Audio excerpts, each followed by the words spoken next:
NCP সরকারের মুখপাত্র হিসেবে যেটা বলছে যে কেন অ্যাপিল করে না নির্বাচন কমিশন, আমরা মিয়ানমার আর্মির সঙ্গে আরাকান আর্মির সঙ্গে আমরা যোগাযোগ রাখছি। প্রধান উপদেষ্টা বলেছিলেন 1 লক্ষের উপর 1.5 লক্ষ রোহিঙ্গা চলে যাবে, উল্টো 1,13,000 রোহিঙ্গা বাংলাদেশে আসলো। 3 বাহিনীর প্রধান একজন বিদেশির কাছে গিয়ে রাষ্ট্রের গোপনতম ইনফরমেশনগুলো শেয়ার করে তার উপদেশ নেবে, এটা একটু বেশি আশা হয়ে যাচ্ছে না?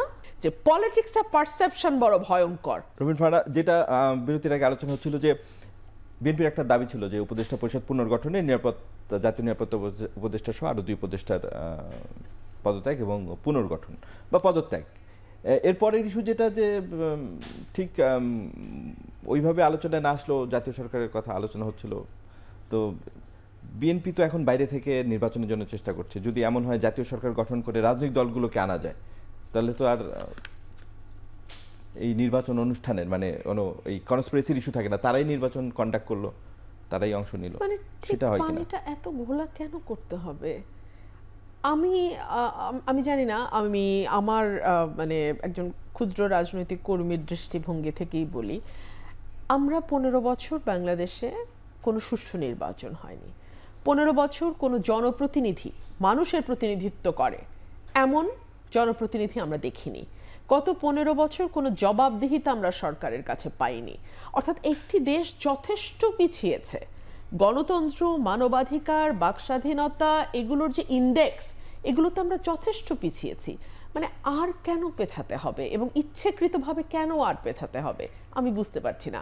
সরকার বলছে, এখন আমি মঞ্জু ভাই লাস্ট কথাটা দিয়ে আবার বলি, ভাই বলছেন যে উপদেষ্টা মণ্ডলী সেই কি হয়ে যাচ্ছে যে নির্বাচনের তারিখ ঘোষণা করলে হয়তোবা তারা আরো বেশি কন্ট্রোল লুজ করবে। তো এক সময় না এক সময় তো তাদের আসলে নির্বাচনের তারিখটা ঘোষণা করতে হবে, তাই না? এটা তো জীবনের বাস্তবতা, তাই ওনারা তো ওটা মাথায় নিয়েই ওনাদের ওই আসনে গেছেন। ওনারা নিশ্চয়ই এই ধারণা মাথায় নিয়ে যাননি যে একটা গণ অভ্যুত্থানের পরে খুব স্মুথ একটা সরকার ওনারা পাবেন, এটা নিশ্চয়ই ওনাদের মাথায় ছিল না। ওরা জানতেন যে গণ অভ্যুত্থানের পরে একটা অস্থির সরকার, একটা অস্থির জাতি থাকে, একটা অস্থিরতা থাকে সর্বত্র, সেটা ওনারা জানতেন। ওনাদেরকে নির্বাচন দিতে হবে, কারণ একটি দীর্ঘ সময় দেশে কোনো নির্বাচন হয়নি। ওনারা জানতেন ওনাদেরকে অনেক হাই এক্সপেকটেশন নিয়ে ওনাদেরকে ওই জায়গাটাতে নিয়ে যাওয়া হয়েছে। সো এই সকল কিছু জেনেই তো ওনারা বসেছেন।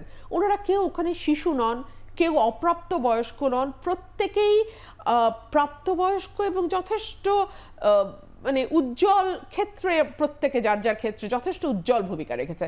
তো ওনারা কি বাস্তবতাগুলো জানতেন না? আজকে 9.5 মাস পরে এসে জাতীয় সরকার হেন তেন কেন?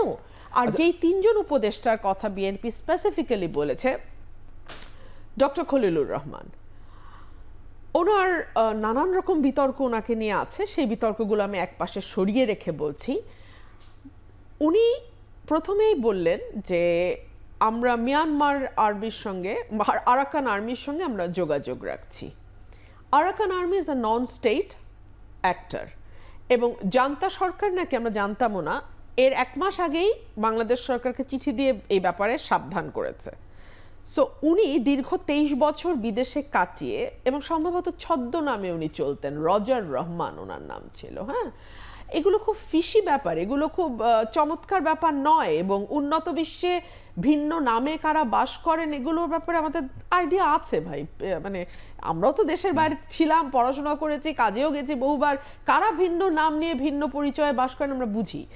উনি আসলেন, ঠিক আছে, ওকে ফাইন, 23 বছর পর ওনার প্রচন্ড রকম দেশপ্রেম জাগলো এবং উনি বাংলাদেশে আসলেন। এসে উনি দেশটাকে যুদ্ধের দিকে ঠেলে দিচ্ছেন।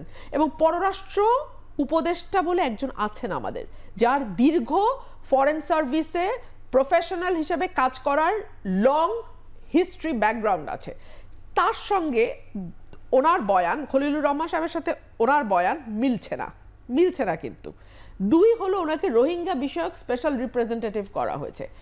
উনি বললেন রোহিঙ্গা ফেরত যাবে, উনি না, প্রধান উপদেষ্টা বলেছিলেন 1 লক্ষের উপর 1.5 লক্ষ রোহিঙ্গা চলে যাবে, উল্টো 1,13,000 রোহিঙ্গা বাংলাদেশে আসলো। ঈদ করবে এরকম কথাও যে বলা হচ্ছে। সামনের ঈদ বলে তারা নিজের দেশে গিয়ে করবে, জাতিসংঘের মহাসচিবের সামনে এই কথা বলা হলো, মানে উনি যখন আসলেন তখন এই কথা উঠলো। উল্টো এখন 1,13,000 রোহিঙ্গা বাংলাদেশ এসছে। সো এরকম ব্যর্থ আমরা কেন রাখবো? তাকে বানানো হলো নিরাপত্তা উপদেষ্টা, যে এই পদটা বাংলাদেশে নাই, এর আগে ছিল না। এবং 3 বাহিনীর প্রধান একজন বিদেশির কাছে গিয়ে রাষ্ট্রের গোপনতম ইনফরমেশনগুলো শেয়ার করে তার উপদেশ নেবে, এটা একটু বেশি আশা হয়ে যাচ্ছে না? একটু বেশি, স্বপ্নটা একটু বেশি দেখা হচ্ছে না? এই গেল উনি। আসিফ মাহমুদের কথায় আসেন। আপনি আমাকে বলেন তো, ওনার বাবার ইস্যুটা আমি বাদ দিলাম, ওনার পিএস এর ইস্যুতে আসেন। আমি মন্ত্রী ছিলাম না, খুবই ছোটোখাটো একটা এমপি ছিলাম। তো খুবই ছোটোখাটো একটা এমপি থাকার সুবাদে আমি এইটুকু জানি যে পিএস এর পক্ষে 5 টাকাও এদিক সেদিক করা সম্ভব না যদি না সে ভালো মতো জানে তার মালিকেরও এইসব ব্যাপারে অভ্যাস আছে। অর্থাৎ মালিক সহি, পিএস ইবলিস, এটা হয় না। পিএস তখনই সাহস পায় যখন মালিকেরও এই ধরনের অভ্যাস থাকে। আর একজন হচ্ছেন মাহফুজ আলমের ব্যাপারে, ওনার ব্যাপারে তো প্রধান উপদেষ্টা বলেছেন he is the master mind, এবং প্রধান উপদেষ্টার যেই প্রিয় দল, সেই দলেই এই দুজন গিয়ে যুক্ত হবেন বলে পাবলিক পারসেপশন। আমার বড় ভাই এখানে উপস্থিত আছেন, he knows better than me যে পলিটিক্সে পারসেপশন বড় ভয়ঙ্কর। Perception is politics, perception is politics. So আপনাদের দুজনের ব্যাপারে পাবলিক পারসেপশন, আপনারা এনসিপিতে যুক্ত হবেন। তাহলে এখন আপনারা সরকারে কি করতেছেন? ডিসেম্বরে knocking at the door election, আপনারা এখন কি করতেছেন? ওনাদেরকে থাকা উচিত? আপনারাই বলেন। আপনার দাবির যুক্তিগুলো বলছি। এই পাশাপাশি আরেকটু ছোট করে জানতে চাইছি যে ইশরাক ইস্যুতে বিএনপি কি বার্তা পাচ্ছে, সেটা বিএনপিকে আরো বেশি নির্বাচনের জন্য বেশি তাড়িত করছে কিনা? ইশরাক ইস্যুটা তো এখনো সমাধান হলো না, কেননা আজকেও আদালতে রিট করতে ইশরাকের ইস্যুটা না অনেকটা শক্তি পরীক্ষার জায়গায় এসে দাঁড়িয়েছে, কারণ আদালত তো রায় দিয়েছে ইশরাকের পক্ষে। আমরা দেখলাম এনসিপির দাবি হচ্ছে, কারণ এনসিপিকে এখন সরকারের মুখপাত্র আমাদের ধরতে হচ্ছে, কারণ সরকার তো আর এসে কাউকে দিয়ে বলাচ্ছে না কোনো কথা। সো এনসিপি সরকারের মুখপাত্র হিসেবে যেটা বলছে যে কেন অ্যাপিল করে না নির্বাচন কমিশন। আচ্ছা, অ্যাপিলটা কেন করবে? করে বলবে তাপসকে রাখা হোক। আইনি জটিলতার বাদে মানে রাজনৈতিকভাবে এইটা থেকে কি বার্তা পাচ্ছে বিএনপি? এটা শক্তির পরীক্ষা হয়ে দাঁড়িয়েছে এবং এটা একটা মর্যাদার লড়াইয়ে এসে দাঁড়িয়েছে। আমি আইনের দিকটা যদি বাদ রেখে বলতে বলেন, রাজনীতির দিকটা হচ্ছে এটা একটা মর্যাদার লড়াই এসে দাঁড়িয়েছে।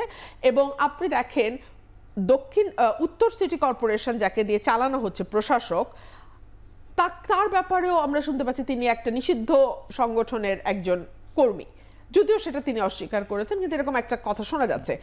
ওরা কি চাইছে বা সরকার কি চাইছে যে দক্ষিণেও তাদের পছন্দনীয় এমন কেউ বসুক এবং যাতে তাদের কাজকর্ম করতে সুবিধা হয়, যেটা মন্ত্রণালয়ে হচ্ছে? ধন্যবাদ।